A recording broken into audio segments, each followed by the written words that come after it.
e que ele estava absolutamente impedido de falar.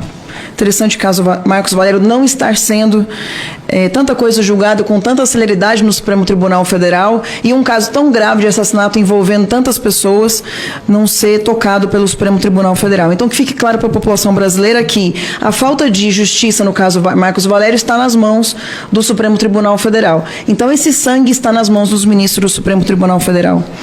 Nesse mesmo depoimento, o Marcos Valério fala sobre uma conversa ocorrida fora de uma lanchonete em um hotel, em que José Dirceu Lula e Gilberto Carvalho estariam sendo chantageados por Ronan Maria Pinto.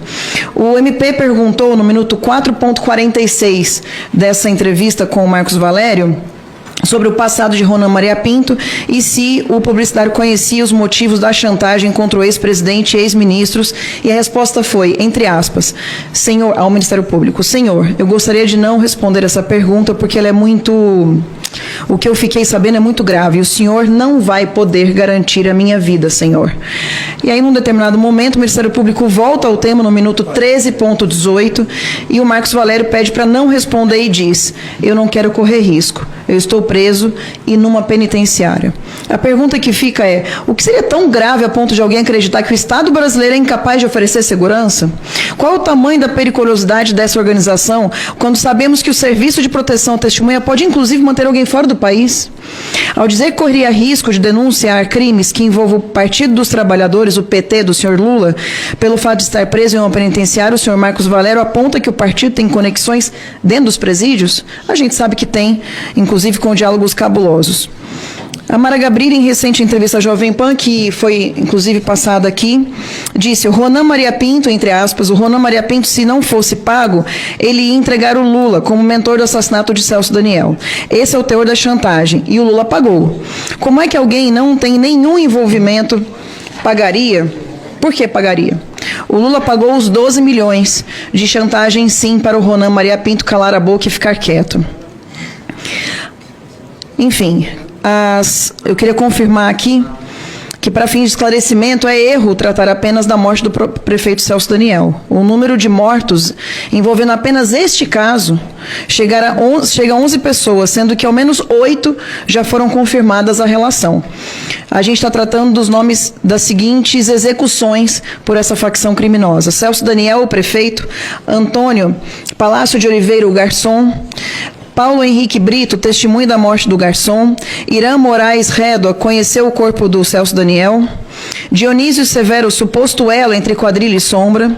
Sérgio Orelha, amigo de Severo. Otávio Marcieri, investigador que ligou para o Severo.